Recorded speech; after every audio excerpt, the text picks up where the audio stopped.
सगळं साहेबांनी दिलं. पण तुम्ही 100 बेडचं हॉस्पिटल मागितलं नव्हतं,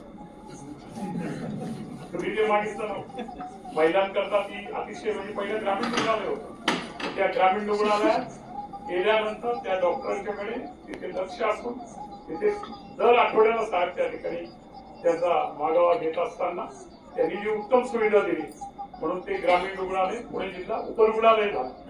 आपण सगळ्यांनी पाहिलं पुणे जिल्हा उपरुग्णालय असताना अनेक गोष्टी झाल्या. त्याला खाजगी कुठल्याही दवाखान्यात आजही जा तर 40-50 हजार रुपये हे नॉर्मल महिलांच्या डिलिव्हरी करता दिले जातात. आज 90% जनता साहेब सगळ्या त्या हॉस्पिटलमध्ये या ठिकाणी या गोष्टीचा उपभोग होत असताना साहेबांनी पाहिलं की जास्तीत जास्त या ठिकाणी महिलांना हा प्रश्न असेल तर ते हॉस्पिटल आहे. ते हॉस्पिटल बांधून झाल्यानंतर ते हॉस्पिटल फक्त महिलांच्या विशेष वैद्यकीय सुविधेसाठी असणार आहे आणि हे इथे या ठिकाणी असणार नव तांबडेमाळ्याचं हॉस्पिटल आहे. या बाकी सगळ्या आपल्या समस्यांसाठी म्हणजे 200 बेडचं हे हॉस्पिटल झालं. हे कुठे झालं आपल्या तांबडेमाळ्यात झालं. विचारे नव्हतं त्या याच्यात. कोविड मध्ये आम्ही सगळे लोक अडचणीत आहे, कोणाला काम नाही मिळत, काही नाही मिळत. आपण सगळे कार्यकर्ते मिळून ज्या गोरगरिबांना जेवण नसेल मिळत, हे नसेल मिळत तेवढं काम करत होतो. कारण जे मोलमजुरीवर जाणार होते ती बंदी होती तर त्यांना जेवण कसं मिळत ते करत होते. आणि साहेब त्या ठिकाणी आले. अरे बाबा जेवण घातला बरोबर आहे पण पुण्यात मुंबईत हा जो कोविड आलेला तो त्याची तयारी करा. यात आपल्या तांबडेमाळ्याच्या आपल्या गेस्ट हाऊसला कलेक्टर पासून सगळे लोक मेडिकल ऑफिसर पासून सगळे त्या ठिकाणी मिटिंगला यायचे. पालकमंत्री आले, जिल्ह्याचे आपले साहेब मंत्री आले म्हणून यायचे.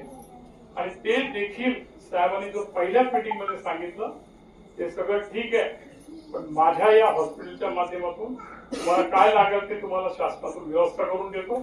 1000 बेडची तुम्ही तयारी करा. त्याला कोविडचा एक देखील पेशंट सापडला नव्हता. आमच्या कार्यकर्ते तर कुतूहल झालं एकदम की काय 1000 बेडची तुम्ही तयारी करा. अधिकारी देखील त्या ठिकाणी असं वाटत होतं की साहेबांच्या दबावाखाली आहे का काय. पण त्या ठिकाणी जे दूरदृष्टी या नेत्याची नेतृत्वाची असेल आम्ही आपलं साहेबांनी सांगितलं की कामाला लागलो. शासनाच्या पद्धतीने म्हणजे जम्बो कोविड सेंटरला मला साहेबांनी कंटिन्यू पाठवले कमिशनरांकडे. त्यांच्या मागे जा तिथे जा. मी अजून तिथे जात नाही सौरभरावांकडे. या सगळे उदाहरण संकट येतात आणि संकटाला समोर जाण्याची व्यक्तिमत्व जे आहे त्यावेळेला सौरभराव म्हणाले अरे तू यायच्या आधी तुझ्या मंत्र्यांचा फोन तू अजून बसत नाही तर अर्थमंत्र्यांचा म्हणजे अजितदादांचा फोन असं काय तुमच्याकडे.